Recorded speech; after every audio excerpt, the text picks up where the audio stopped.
forget what is in the best interests of the country. Government Brexiteers moved on to asking, what is in the best interests of my party? Now it appears they have moved on to, what is in the best interests of my political career? That is, what Brexit position do I take that will get me elected Tory leader? The answer is to promise the most extreme Brexit possible, a no-deal scenario where we walk away from the negotiating table with nothing agreed. We would fall off the Brexit cliff next March with no withdrawal deal with the EU, no access to our regulatory agencies, and no safety nets in place. Any future trade talks would be over.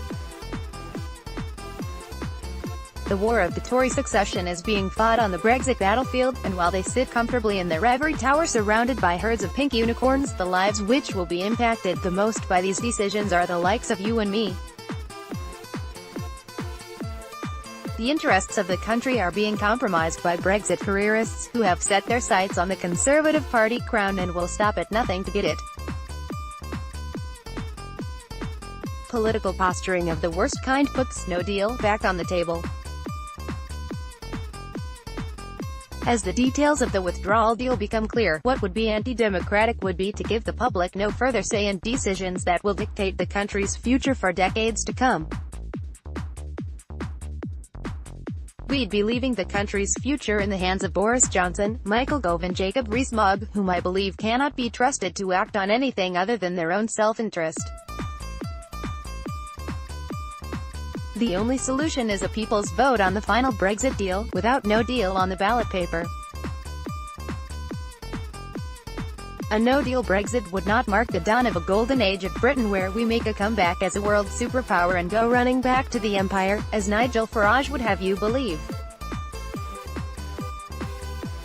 It has instead begun a race to the bottom in the Conservative Party as politicians strive to outdo each other on who can offer the most immediate and most extreme Brexit. Just look at ex-public school, aren't they all, Brexit cheerleader Daniel Hannan, who said during the referendum that, absolutely nobody is talking about threatening our place in the single market.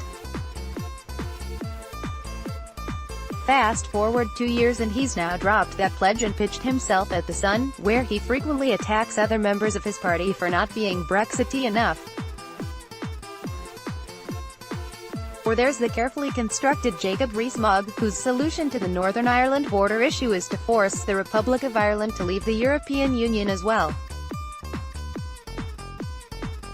Ireland was never part of the empire for a reason. Many of these Brexiteers suggested no deal before Theresa May had even got to the negotiating table. They don't see it as a fallback position, they absurdly present no deal as the desirable option.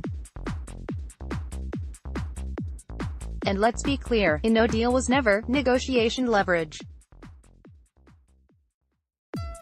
If self-harm is negotiation leverage, then someone tell my dad that if he doesn't buy me a Ferrari right now, I'll crash my Skoda Citigo.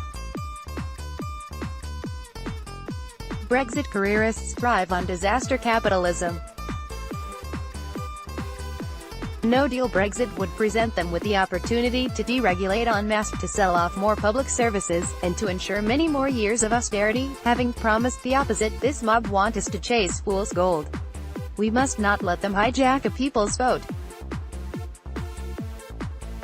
Having no deal on the ballot paper would be deeply irresponsible. We cannot allow the notion of crashing out to be normalized. Let's learn from the 2016 referendum, and make sure that future public votes are done properly, responsibly, and are driven by the people, not by careerist politicians.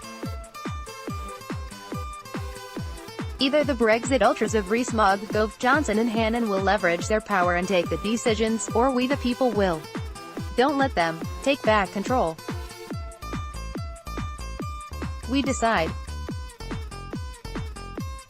Demand a people's vote on the final deal.